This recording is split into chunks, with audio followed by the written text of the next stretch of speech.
Salutations and welcome to another tremendously fabulous episode of the Hammer with Himebaugh. I must say, because they refuse to let me name this the real thing, this is still technically called the BIAW Bulletin, even though that's a lame name.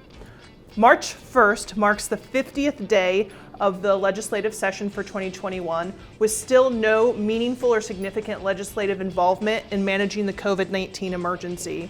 Our state legislative majorities seem disinclined to engage on the management or even address governor's emergency power. This is rare given other reactions to state legislatures across the country. Also, we've just marked the 1-year anniversary of the COVID-19 emergency declaration. Happy birthday, COVID, please go away. We still don't know what phase 3 of the current plan looks like or how we would get there. The current plan was rolled out in early January, and while all the regions of the state remain in phase 2, we're wondering how we get to phase 3 and what that looks like so we can continue to reopen Washington's economy and get our kids back in school. Back to the legislative session, continues to be predominantly floor action as we get some of the March 9th House of Origin cutoff.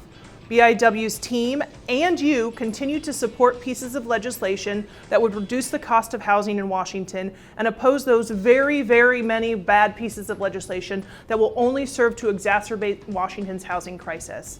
There are some good bills still alive, bills that would add some teeth to the housing element of the Growth Management Act, allow some narrow flexibility with the limited areas of more intensive rural development and rural economic activity, and we continue to push for additional UI relief when it comes to your unemployment insurance rates.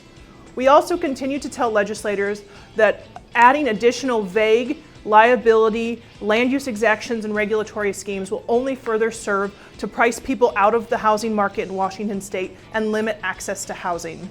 Remember, when you're connecting with your state legislators, to talk about the impact additional costs have on housing access. Washington's median new home price is already nearly $200,000 higher than the national. We're at $522,000. That means 72% of Washington households are already priced out of that market. And for every $1,000 we add to the cost of a home, it prices 2,500 more households out of the market.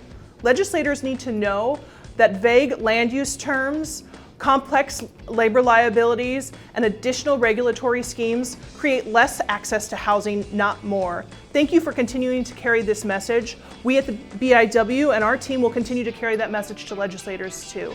If you'd like to learn more and have a more in-depth conversation about what's going on in the legislature from BIW's perspective, please join our legislative phone calls on Tuesday mornings. If you'd like access, please email me at janh@biw.com.